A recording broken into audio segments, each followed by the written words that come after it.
All right. What I normally do in one of my storytelling workshops is I tell a story and stop midway for the students in the class to prepare and come with their own fancy endings. They can end the story in any way they like. This is what we do as one of the many different activities in our workshop.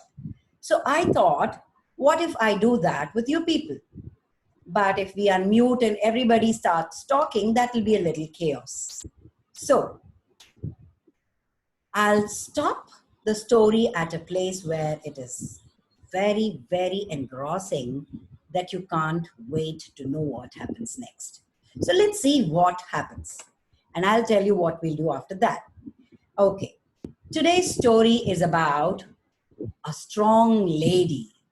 A lady whose name we know, but we don't know much about her because her husband is much more popular and known all over the world. This lady was called as Ba. Ba means mother and Bapu means father. And who was Bapu or father of our nation? Mahatma Gandhi. And this story is about his wife, Kasturba Gandhi. This lady was a very strong-willed woman, a very courageous woman. They were always surrounded with people in their ashram in Ahmedabad, Sabarmati ashram. In fact, there used to be kids roaming around the ashram throughout the day that whenever people would come, they would say, here is Gandhiji's Vanar Sena, monkey army. And in one of those instances, Gandhiji said, let us have a race. They used to have charkhas all around the ashram. And Gandhiji, whenever he would find some spare time, he would always surround himself with children, teaching them to plant seeds, to make thread out of charkha, and which was used to weave khadi clothes. So one day he decided to have a contest. And what kind of a contest? A spinning contest. Gandhiji would always keep spinning his charkha wheel. But that day, who won the contest? Not Gandhiji or Kasturba. It was their granddaughter who beat them to it. She won the race in spinning the longest thread that day. One day, after lunch was served, everybody was tired and Kasturba also went to retire, sleep, take a short nap in the afternoon. But then suddenly a few guests came to the ashram to see Bapuji, and he could not offer them anything. Being a good host, you have to give something to your guests when they arrive. He went inside, he opened the door and he saw that Kasturba ji was napping. She was sleeping. So he went and told some of the children, go and make something to drink, chai or coffee, but don't make any noise. Well, children are children. Sometimes they do the exact opposite. So within a few minutes, there was a loud clanging sound of a brass vessel being dropped on the floor. Immediately, Kasturba ji got up. She went to the kitchen. She saw what was happening and she understood who must have been behind all this. She went straight to the front room where the discussion was happening with her hips in her hand. What have you done? You could have woken me up. Why did you ask the children to do this? And without bothering about who was there, who was she talking to, or who was Gandhiji talking to, she was a fearless woman and a very strong one at that. And that is why single-handedly she was able to run the ashram really well. Now, let us go little back to find out a little more about this lady. Kasturba was also born in Gujarat, Porbandar, and guess what? When she was 7 years of age and Gandhiji too was 7 years of age, their fathers were best friends and they decided to become relatives, not just friends. So they decided to get the two children married. Those days they would get married at such a young age. Imagine at 7 years of age, Gandhiji and Kasturba got married. In childhood, Gandhiji was not as courageous as he became the man we know of. So when he used to be a small child, around 11 or 12, he is the husband. He would demand that Kasturba take his permission to go and play. What? Take your permission to go and play. Come on, go.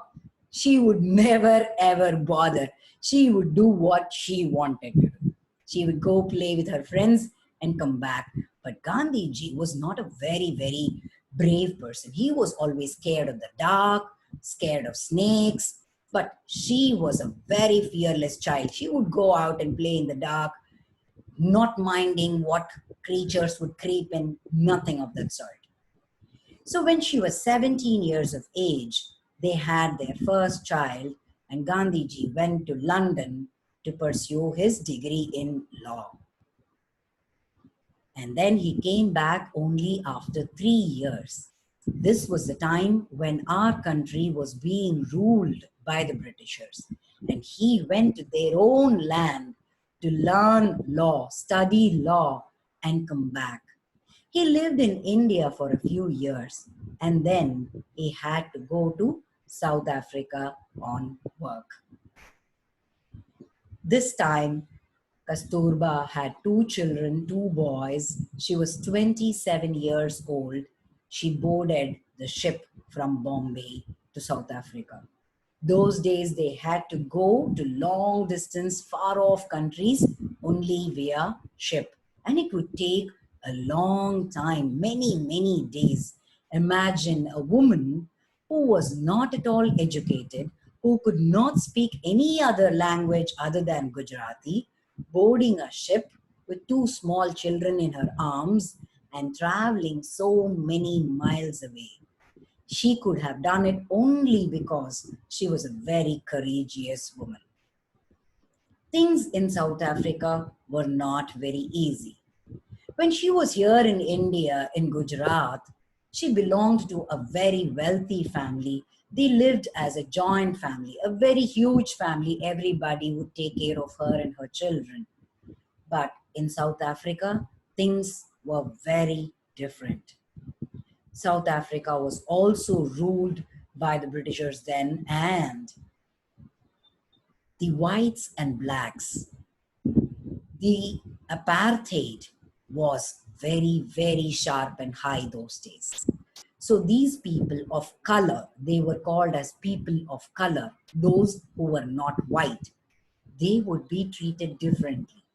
If a white man, a soldier walked on the road, all the other non-whites had to get off the road, bow and make way for him. One such occasion, Gandhiji refused to budge. He did not move. He was beaten badly and thrown in jail. All this was new to Kasturba. She had never seen these kind of things.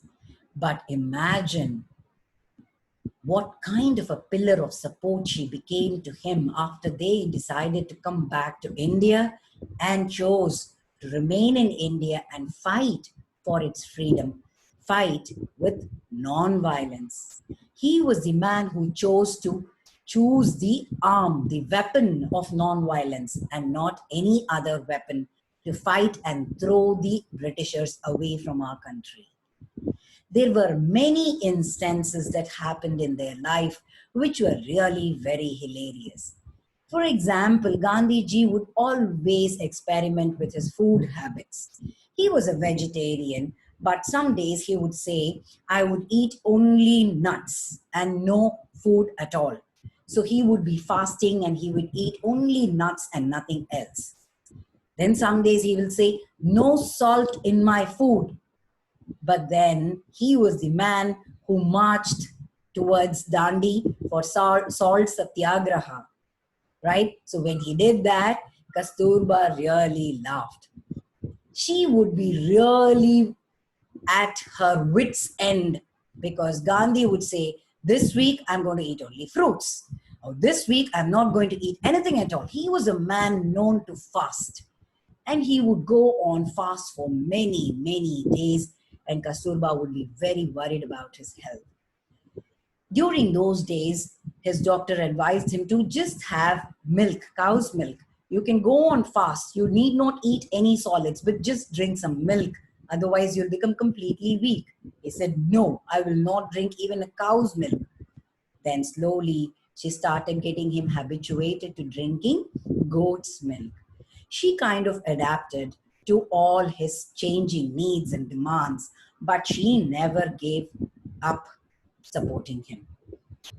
But as far as her food was concerned, she loved her chai and her coffee. She would never compromise. If he wants, let him do fasting.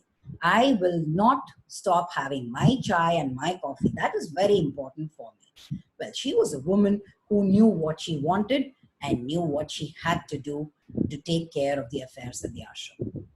This book I read in Story Weaver.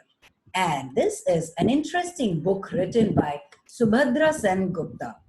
It's a very interesting book, and I would like to stop the story here. Do you want to know what happened to Kasturba and Mahatma Gandhi after that? These are some things that we can never find from your social textbooks. These are some things that you will find in this book. I want you to go and read the remaining part of the story. So here is what I'm going to do. I'm going to post the link of this story in this chat window here, okay? And I want all of you to go click this link and read the remaining story. Why did I choose to do it this way? As I was reading the story, I was so engrossed and I wanted to turn the pages and read more and more, and I just finished it without stopping. But then I got an idea. If I continue to tell the story from start to finish to you guys like I do every day, you will not pick a book. So that is the activity I thought for you all today. Click the link, read that story. If you can't click on the link now, go to storyweaver.org or Pratham Books. You can search for that and search for the story We Call Her Ba. We Call Her Ba. That's the story on Storyweaver. Start reading books, and today will be your first day. If you have not taken to reading, today will be your first day of reading books, as many as you can. So start having a log of storybooks or stories. The title of the book or the title of the stories that you read in these holidays. I want to see how huge list you have at the end of these holidays. When you go to school, with great pride, you can share with your friends and your teacher how many stories and how many books you would have read. Irrespective of whether the book libraries are opened or not, we don't know how long the lockdown is going to last. Irrespective of whether the libraries are going to open or whether we'll be able to go and buy books, never mind. Storyweaver is full of lots of interesting stories. And if you get some motivation after reading these stories, I want you to try your hand at writing stories. So write a story and then send me the link to that story. All right? So that's the end for today.